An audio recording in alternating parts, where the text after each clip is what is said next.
नमस्कार दोस्तों, आप सभी का स्वागत है मेरे यूट्यूब चैनल पर। इस वीडियो पर मैं आपको दूंगा सैमसंग गैलेक्सी A34। अगर आपके पास कोई डेट या ऑटो रीस्टार्ट वाला हैंडसेट आए तो आप उसको कैसे आसानी से रिसॉल्व कर पाएंगे। जो हैंडसेट है इसका प्रॉब्लम है कि चार्ज पर लगाओ या जब भी ऑन करो तो ये ऑटोमेटिकली रीस्टार्ट होता है, कभी कभी तो ऑन भी नहीं होता है। तो ऐसे कोई रिलेटेड अगर कोई इशू आपके पास आए तो उसको कैसे रिसॉल्व कर पाएंगे, तो इस वीडियो पर मैं आपको A to Z step by step solution दिखाऊंगा। तो वीडियो को स्किप बिल्कुल भी मत कीजिए, पहले से ख़त्म तक ज़रूर देखिए ताकि परफेक्ट सोल्यूशन आपको मिल पाए। चार्जिंग लोगों पर लगा हुआ है लेकिन ये ऑटोमेटिकली रीस्टार्ट ही होता है।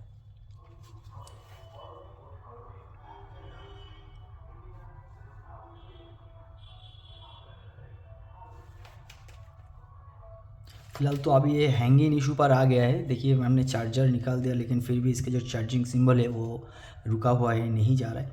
तो स्टेप बाय स्टेप हम इसको फॉलो करके रिसॉल्व कर दें। सबसे पहले तो हम हैंडसेट को डिसअसेंबल कर लेंगे। इसका जो बैक डाला है इसका चारों तरफ गाम रहता है। आपको फर्स्ट टाइम इसको चारों तरफ से हीट करना पड़ेगा। हीट करने के बाद एब्जॉर्बर लेकर थोड़ा सा अगर ढीले हो जाए तो उसको ऐसे कोई प्लेट से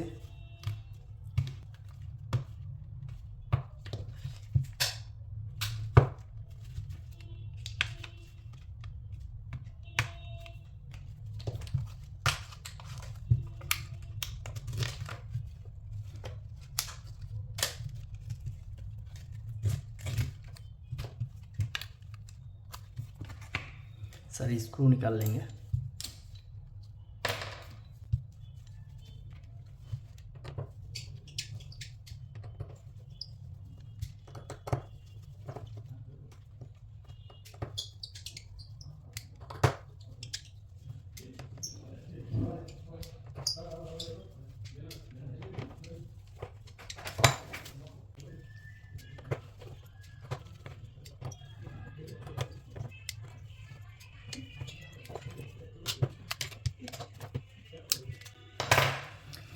हैंडसेट को डिसअसेंबल करने के बाद सबसे पहले तो आपको चेक करना है जो इसका अंदर कोई लिक्विड या कुछ भी है कि नहीं, फ्रेश है कि नहीं है। अगर डुप्लीकेट चार्जर से चार्ज किया है तो सब बोर्ड जला हुआ कि नहीं वो भी चेक करना है। सब बोर्ड को भी हम निकाल के चेक कर लेंगे।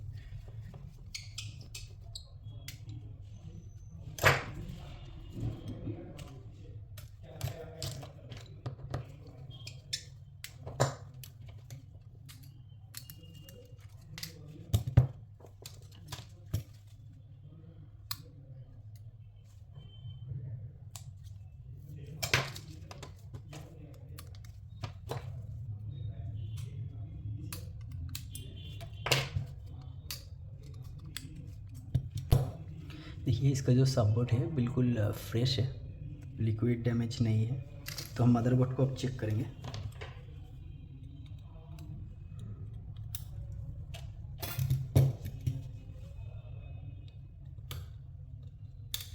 मदरबोर्ड पर काम करने से सबसे पहले तो ये जो कैमरा है, सब आपको सारे कैमरा को फर्स्ट टाइम रिमूव करना है, क्योंकि इसका जो लेंस है अगर लेंस के ऊपर कोई भी डस्ट आ जाए तो इससे आपका कैमरा का लेंस ख़राब हो सकता है। और ये जो कैमरा है बहुत ही कॉस्टली कैमरा आता है।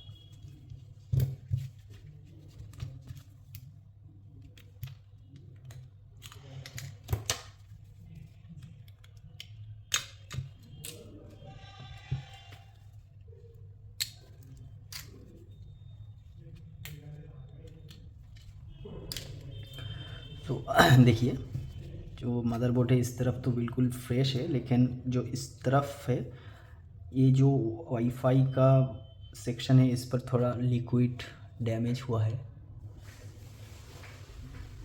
देखिए काफ़ी ज़्यादा लिक्विड डैमेज हो गया है। इसका जो बैक फ्रेम है इस पर भी डस्ट आ गया है शॉर्ट सर्किटिंग की वजह से। तो फर्स्ट हम इसको क्लीन करेंगे।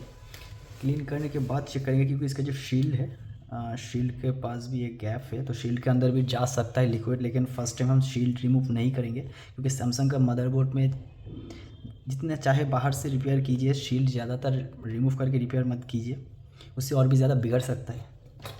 तो फर्स्ट हम इसको क्लीन कर लेते हैं सर्विस करके।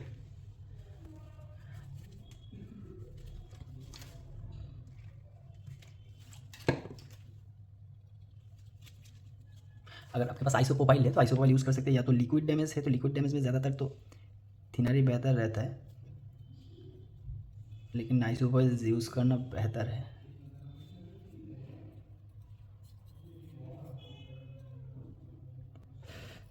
देखिए कैपेसिटर शायद शॉर्ट हो गया है, ब्लॉक हो गया है, तो अभी हम कैपेसिटर रिमूव नहीं करेंगे। जितना अगर बाहर से आपको दिख रहा है कि डैमेज है, तो पहले बाहर का डैमेज को आप क्लीन कीजिए, उसके बाद अगर नहीं हुआ तो फिर आप इसका जो शील्ड है उसको निकालिए।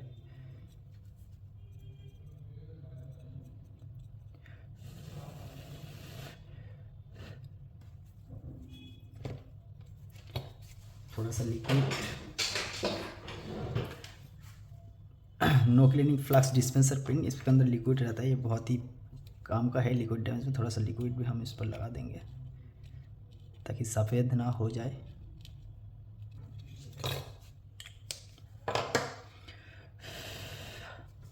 इसको चेक करेंगे कि इसका जो प्रॉब्लम था वो सॉल्व हुआ है कि नहीं। अगर प्रॉब्लम सॉल्व नहीं हुआ है तो फिर हम शील्ड निकाल कर उसके अंदर रिपेयर करेंगे।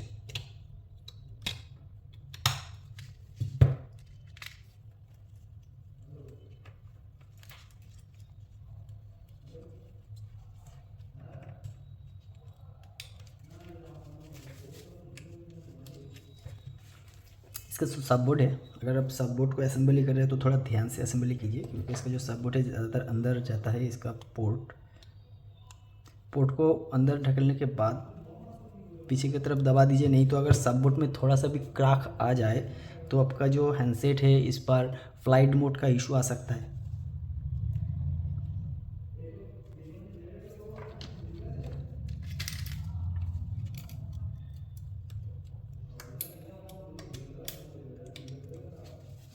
अभी हम कैमरा को असेंबली नहीं करेंगे, डायरेक्ट चार्ज लगाकर चेक करेंगे इसका जो प्रॉब्लम था वो सॉल्व हुआ है कि नहीं।